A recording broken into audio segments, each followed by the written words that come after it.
चतुर्दंडी प्रकाशिका वेंकटमखी, जो कर्नाटक के वेंकटमखी थे, कौन थे?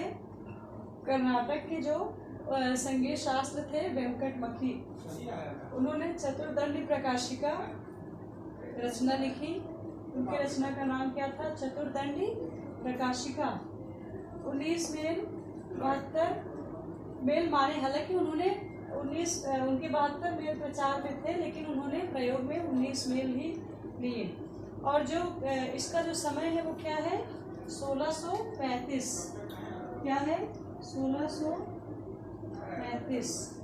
1635 इनका समय है। पद्धति कर्नाटकी है। शुद्ध सप्तक इनका मुखारी है।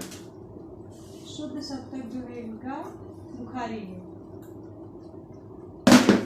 तो यह कर्नाटकी संगीत को व्यवस्थित करने वाला ग्रंथ भातखंडे जी ने इसी से प्रेरणा ली थी। यानी कर्नाटकी संगीत को पूर्ण रूप से व्यवस्थित करने वाला यह ग्रंथ है और पंडित भातखंडे जी ने इसी से काफी प्रेरणा ली थी। इन्होंने 4 दंडों आलाप, स्थाई, गीत, ठाह, यानी आलाप, स्थाई, गीत, प्रबंध, आलाप, स्थाई, लिखा है आलाप, स्थाई, गीत, प्रबंध, यानी 4 दंडों का जो है 4 दंडों वाला माना जाता है। क्या? वेंकटमखी कृत चतुर्दंडी प्रकाशिका 1635 दक्षिणी संगीत का आधार ग्रंथ माना जाता है।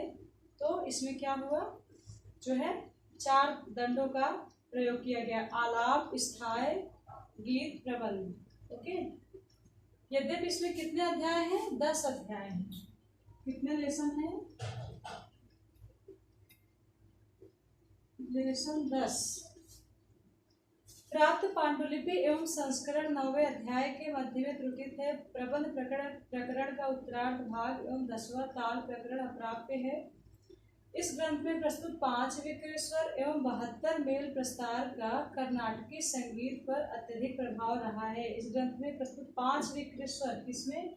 इस ग्रंथ में कितने विकृत स्वर? 5 स्वर। कितने विकृत थे? 5 विकृत स्वर। ओके।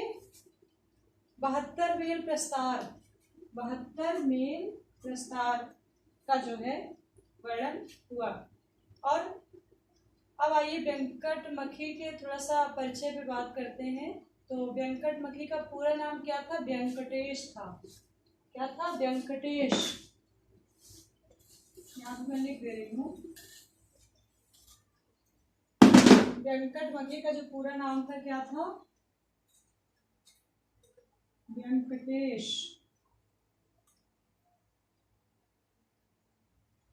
वेंकटेश। ओके। पिता कौन थे? गोविंद दीक्षित।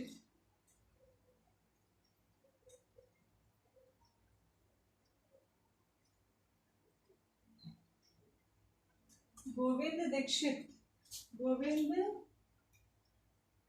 गोविंद दीक्षित। माता नागमांबा। माता नागमांबा। ओके। माता नागमांबा। गुरु तानप्पाचार्य। गुरु कौन थे? तानप्पाचार्य थे। गुरु कौन थे? तानप्पाचार्य। और कृति यानी इनकी रचना क्या थी? चतुर्दंडी प्रकाशिका। चतुर्दंडी प्रकाशिका। ओके। इस तरह से है चतुर्दंडी प्रकाशिका। मैं लिख दे रही हूँ सही से।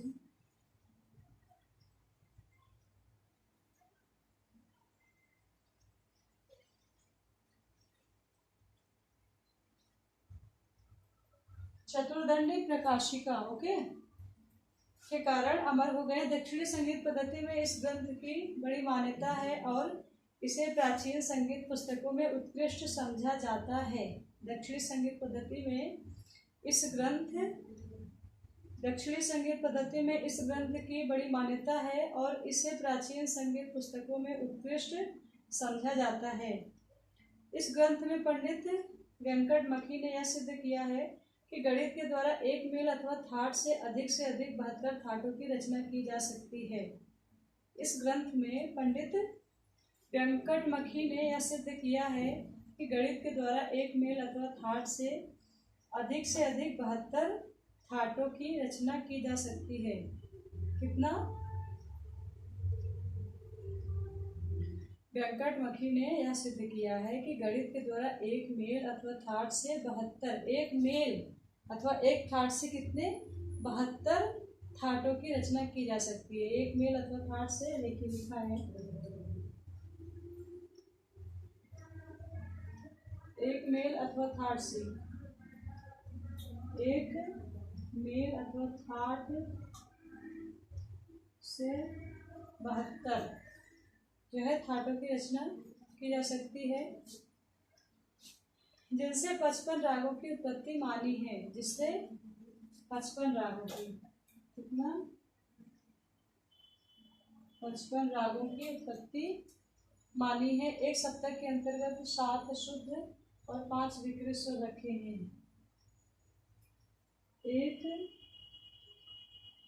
सप्तक के अंतर्गत क्या है? 7 शुद्ध, 5 विकृत स्वर रखे हैं। 7 शुद्ध और 5 विकृत, कितने? 5।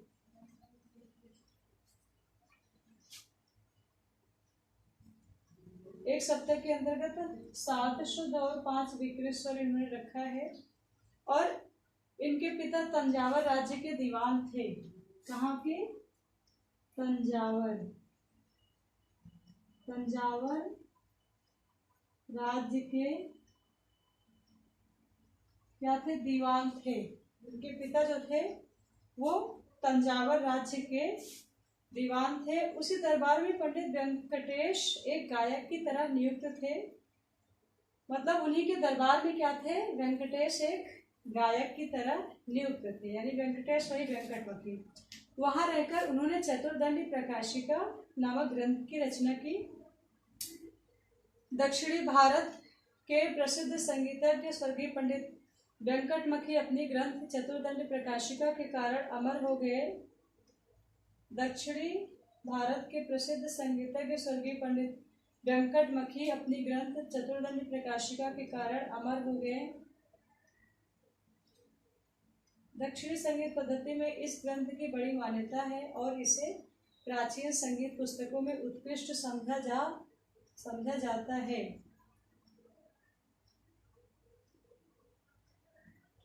दक्षिणी संगीत पद्धति में इस ग्रंथ की बड़ी मान्यता है और इसे प्राचीन संगीत पुस्तकों में उत्कृष्ट समझा जाता है।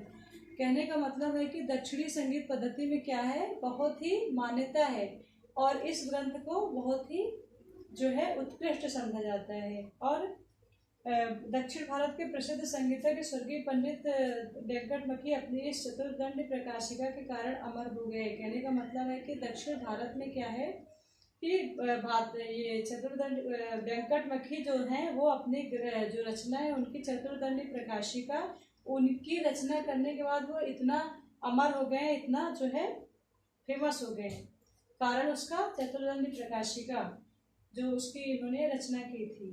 ओके, तो आप इसको नोट करिए तब तक।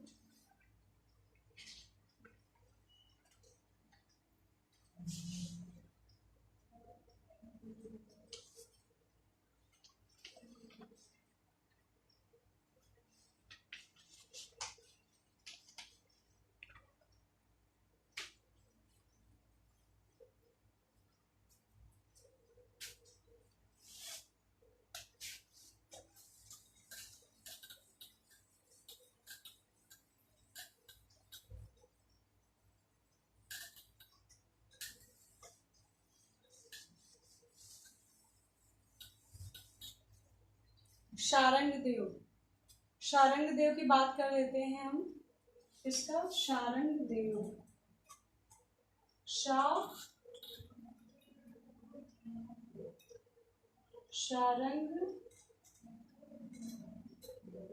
शारंगदेव। ओके, इनका जन्म स्थान कब माना जाता है? 13वीं शताब्दी, 13वीं शताब्दी माना जाता है। कब माना जाता है? 13वीं शताब्दी। इनका जो जन्म है वो 13वीं शताब्दी माना जाता है, 13वीं शताब्दी का उत्तरार्ध माना जाता है। और इस ग्रंथकार शारंग देव का जन्म जो है 13वीं शताब्दी, दोनों शालग्राम की रचना की। इस ग्रंथ में कितने अध्याय थे? 7। पीजीटी के पेपर में आया था 7 अध्याय। ओके, 7 अध्याय थे। स्वर, राग, प्रकीर्ण, प्रबंध, ताल, वाद्य, नृत्य ये अपने राज्य के कोषाध्यक्ष, आयुर्वेद के बड़े विद्वान और संगीत के ज्ञाता थे। किसने? एक तो पहली बात इसमें 7 अध्याय थे, और 7 अध्याय और किसमें है ये बताइए। और कौन सी ऐसी रचना है जिसमें 7 अध्याय हैं? तो मतन की बृहदेशी है, उसमें भी 7 अध्याय हैं। इस ग्रंथ में 7 अध्याय हैं। स्वर, राग, प्रकीर्ण, प्रबंध। स्वर, राग, प्रकीर्ण, प्रबंध, ताल, वाद्य, नृत्य। स्वर, राग, प्रकीर्ण, स्वर, राग, प्रकीर्ण, प्रबंध, ताल, वाद्य, नृत्य। अब यहाँ पे कहिए तो लिख दें, नहीं तो आपको लर्न हो गया होगा। स्वर, राग, प्रकीर्ण, प्रबंध, ताल, वाद्य, नृत्य ये अपने राज्य के क्या थे? कोषाध्यक्ष, आयुर्वेद के बड़े विद्वान और संगीत के ज्ञाता थे। संगीत रत्नाकर पर 8 टीकाएं लिखी। कितनी? 8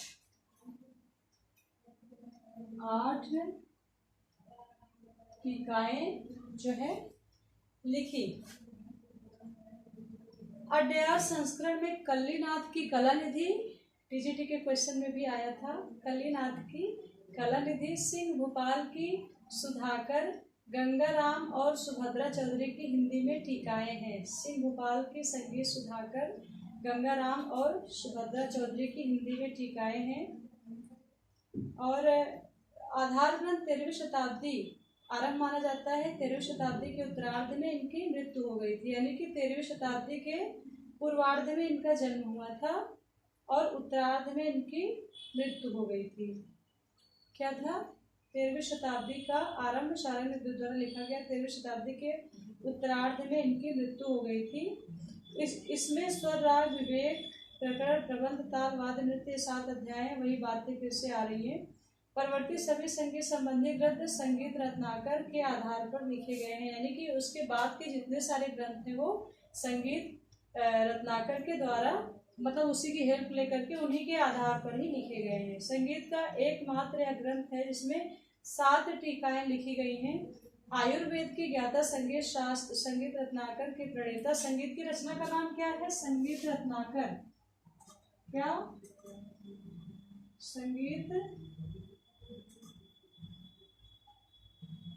रत्नाकर।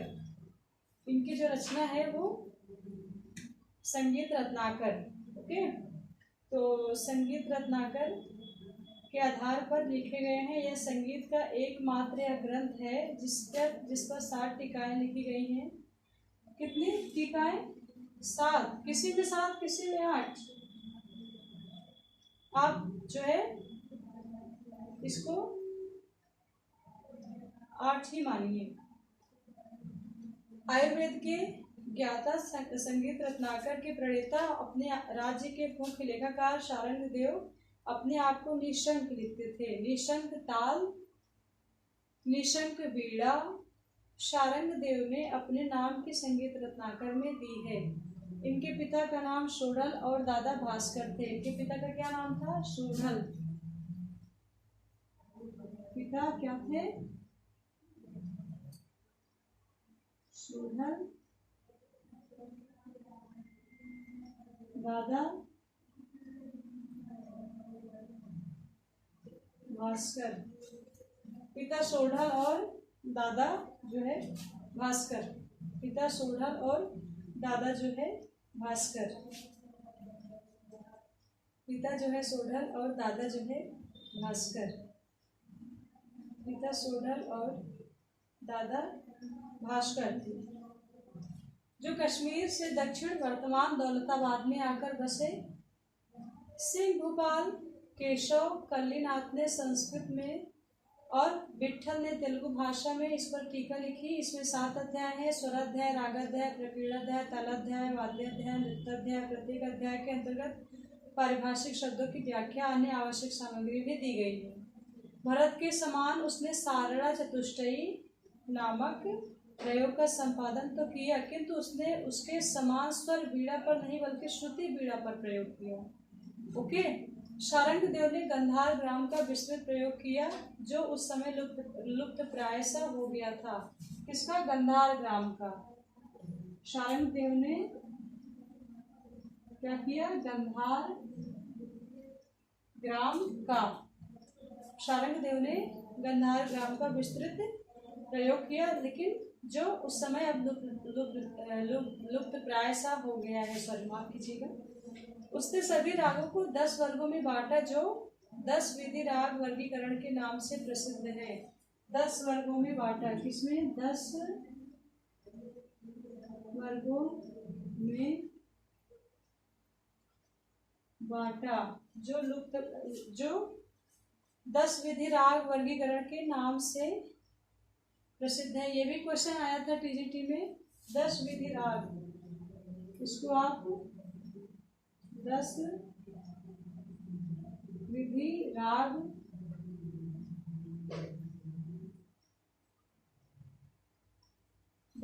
राग वर्गीकरण माना। उसने सभी रागों को 10 वर्गों में बांटा, जो 10 विधि राग वर्गीकरण के नाम से प्रसिद्ध है। यह ग्रंथ दोनों संगीत पद्धतियों का आधार ग्रंथ माना जाता है। ये जो ग्रंथ है, दोनों संगीत पद्धतियों का आधार ग्रंथ माना जाता है। दोनों संगीत वही मतलब समझ लो, दोनों संगीत पद्धतियों का आधार ग्रंथ माना जाता है। इसको आप नोट कर लीजिए तब तक।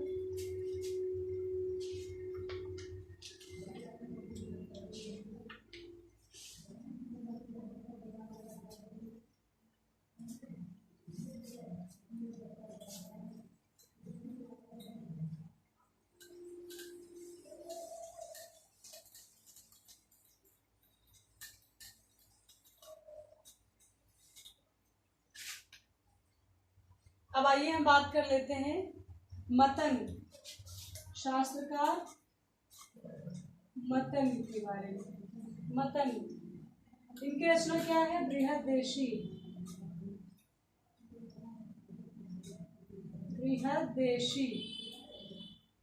ओके। इनकी जो रचना है वो बृहदेशी है। बृहदेशी मतंग मुनि की 5वीं से 6वीं शताब्दी, 5वीं से 6वीं शताब्दी की रचना है। दोनों सरस ग्राम। वाद्यों पर पर्दों का प्रयोग तथा ये क्वेश्चन भी आया था, वाद्यों पर स्वरों का प्रयोग और वाद्यों पर पर्दों का प्रयोग, स्वरों के संक्षिप्त नाम सारे, गामा, पा आदि इसी ग्रंथ में पाए जाते हैं। यानी कि वाद्यों पर जो है पर्दों का प्रयोग। किसका? वाद्यों पर